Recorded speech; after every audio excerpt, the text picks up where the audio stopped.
This episode is brought to you by Shopify.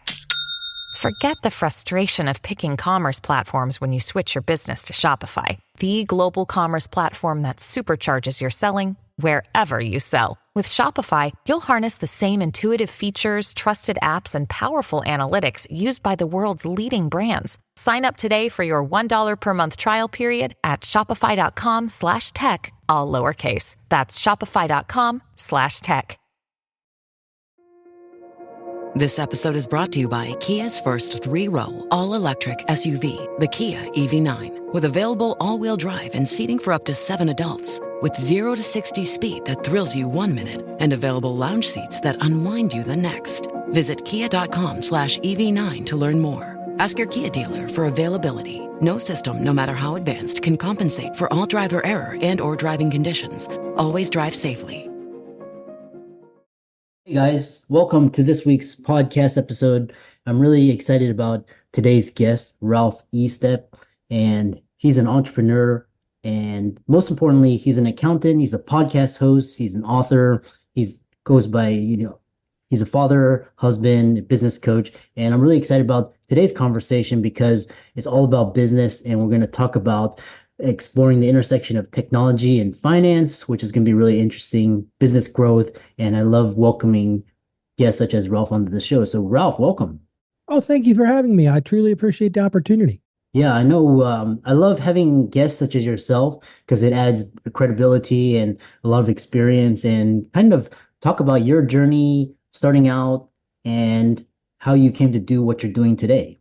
Sure. So I have to tell you, I've been in this field since I was about 6 years old. A lot of people say 6 years old. How's that possible? Well, let me explain.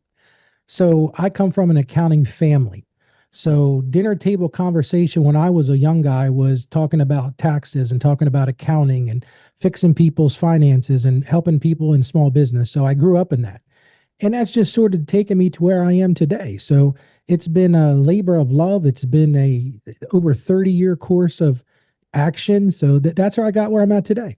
Excellent. Yeah, I love that. And I wish, a lot of others could look at your journey and just talk about, have financial literacy conversation around the dinner table. That's where a lot of ideas and a lot of themes and stories are passed down to your kids and to the next generation. I wish we could have more conversations about finances and financial literacy. Yeah, and the truth is we do a horrible job of educating people, especially young people. And, I wrote a book. It's called Mastering Your Finances. Yeah. And I'm sure we'll talk about that today, but it's financial literacy and it needs to start off early.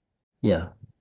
Yeah. I liken financial literacy to basic literacy, being able to read a book. And, a couple hundred years ago, only the rich could read books. And if you didn't know how to read, then you were kind of isolated. But now with the internet, and now, we have to speak the language of money because that's what makes our world go around. But our school system, political, educational, all these systems kind of shun it because they want to keep us out of the dark, keep us in the dark. So one thing I talk about is this finance. And in the past, you had these narratives like, you had to, advisors, accountants, 401k, you get a good job. And it's kind of changing now that with the internet and technology. So talk about the intersection of finance and technology and how technology is changing finance. And that's the reason I do a podcast. I do a daily podcast. It's called the Ask Ralph podcast. It's called Mastering Your Finances with a Christian perspective. So I got to tell you, I've got a Christian bend to my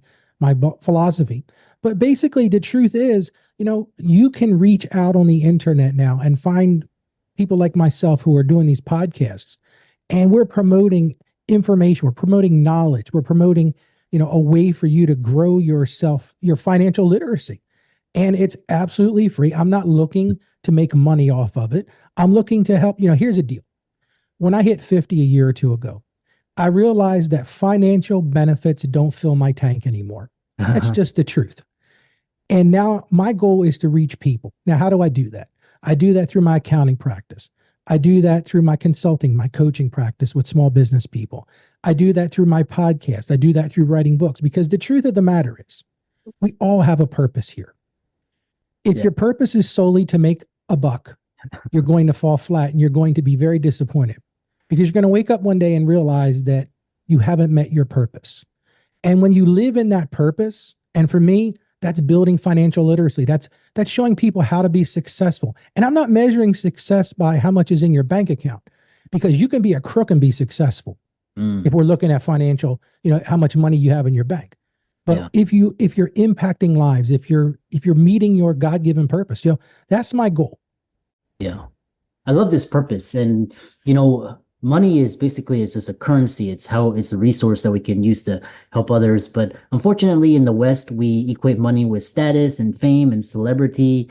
And that attracts, the crooks and the con art, all these bad actors. And we give money a bad name, but it can be actually used for a lot of good things. And I love the work that you're doing.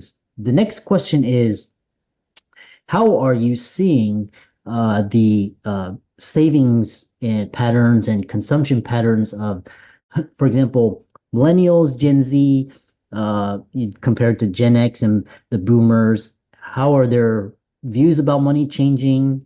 And if you can add any insight. Sure, I'm going to say something that's not going to be very positive. But the truth of the matter, young people are in trouble.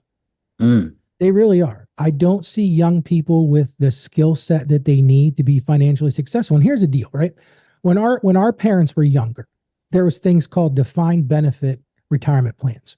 If you work for a company, you put in 30 years, at the end of the day, you turn 65, 67, they wrote you a check every month. Well, guess what? That's gone. And the thing that scares me about young people, and I have two young people in my own household. I have a 22-year-old son and I have a 26-year-old son. They've learned financial literacy from me. And it's interesting. One really took off and one didn't. Yeah. That's what I see in the younger generations as compared to the older generations. The older generations understood how to budget. They understand how to save. But the younger people, it's a consumption mentality. If they see it on Facebook, it's funny. I just recorded a podcast yesterday that'll come out next Monday, and it's called 23 Frugal Habits.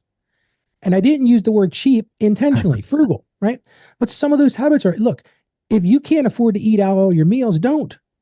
If you don't have a budget, you're going to fail. If you're not putting away money automatically every month or every time you get a paycheck, you're going to be in bad shape. So to be honest with you, my answer to your question is, I think we're in trouble. Yeah. I hope I'm wrong. Yeah. But I feel like we're in trouble because I just don't think that financial literacy is there. And we're living in a generation where too many people boomerang back into their parents' basements. And parents allow that. See, they enable that. Yeah. And my whole goal is to try to empower people to figure it out. How do you make yourself successful? How do you find it? What are the things you can do? It's simple. Measure where your money goes, create a budget, set smart financial goals. And what I mean by smart is, specific, measurable, attainable, results oriented, and time framed. Manage your debt wisely, build an emergency fund, understand what insurances you need, plan for retirement. As soon as you're able to contribute to that 401k or that 403b or that 457b or IRA or SEP IRA if you're self-employed, do it.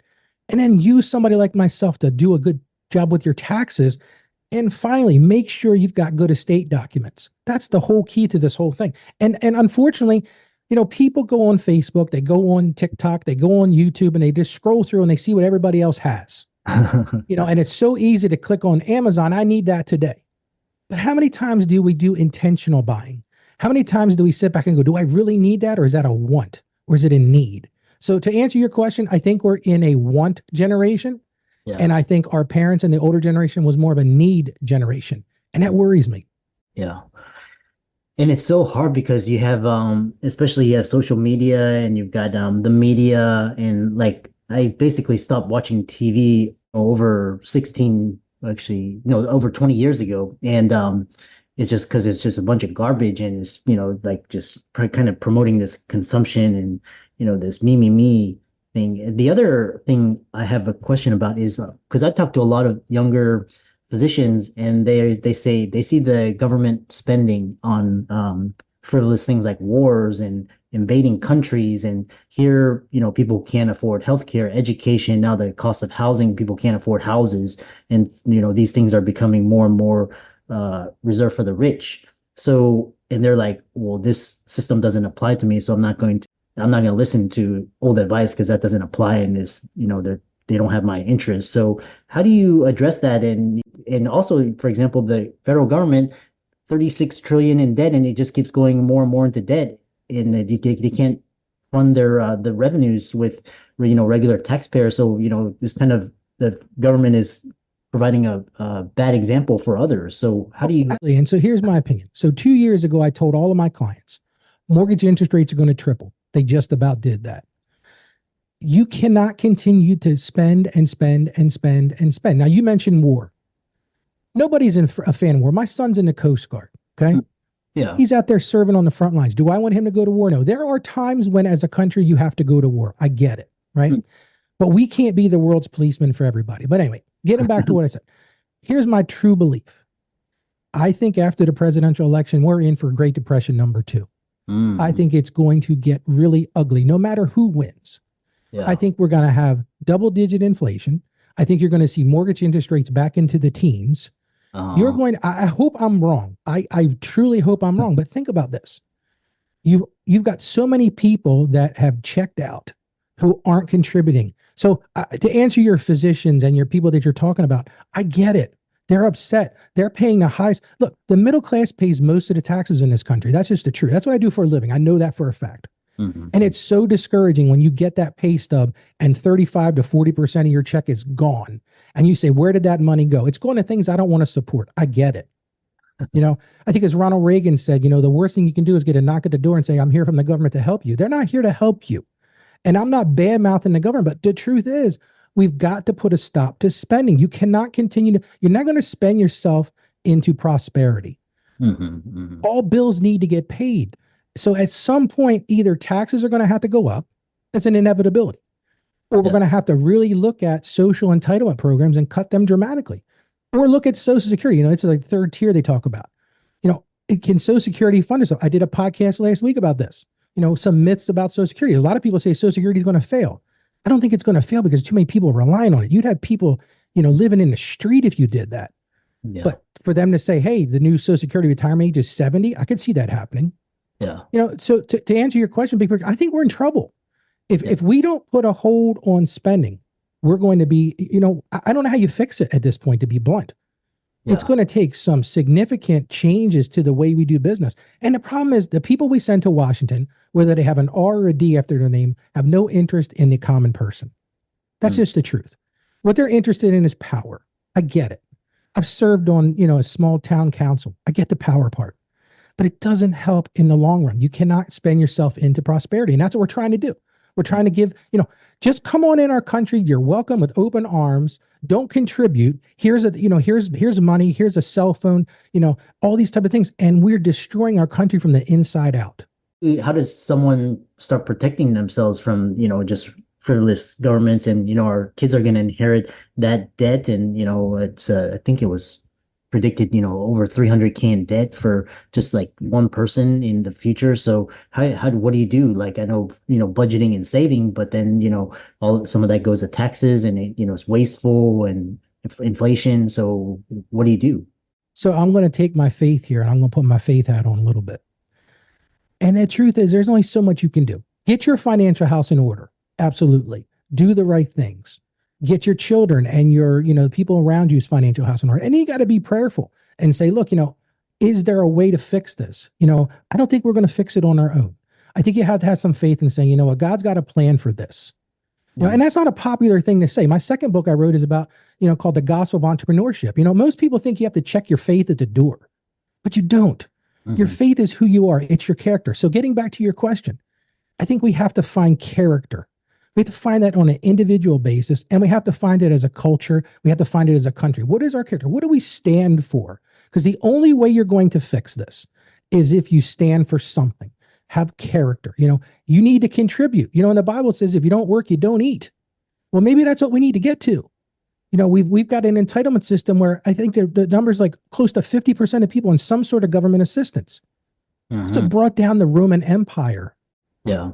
So how do you fix it? I don't know the answer to that question. I wish I did. If I did, you and I'd be very wealthy right about now. Yeah. But anyway, getting back to what you said, I think you have to get your own financial house in order because you can do that. So what are the things that you can actually do? You can get your own things in order. You can't control everything, but you can get your own order, own affairs in order. You can get your family's affairs in order. You can make good plans for the future. To some extent, listen, here's the deal. I think our country's the best country in the world.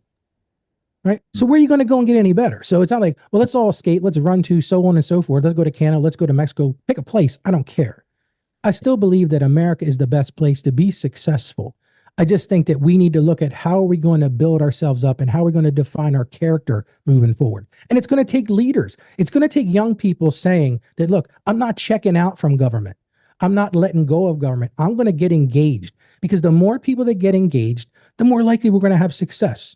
If people just throw their hands up in the air and say, the heck with it, I give up. Well, that's what's going to happen. Our government's going to fail. Our country's going to fail.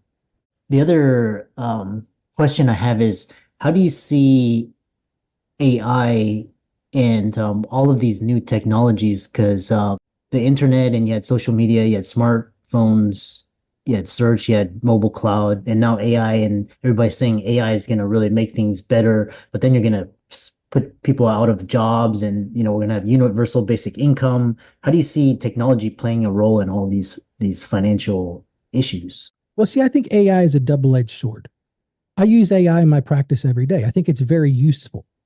But the problem is you got to be careful with AI, because it can make you stupid. You understand what I'm saying? Like, AI can make you stupid if you're not still learning. If you're not, you got to check what AI spits out. AI is not always right. Now, there's great things that AI can do. AI is great for crunching, big sets of data. It can help.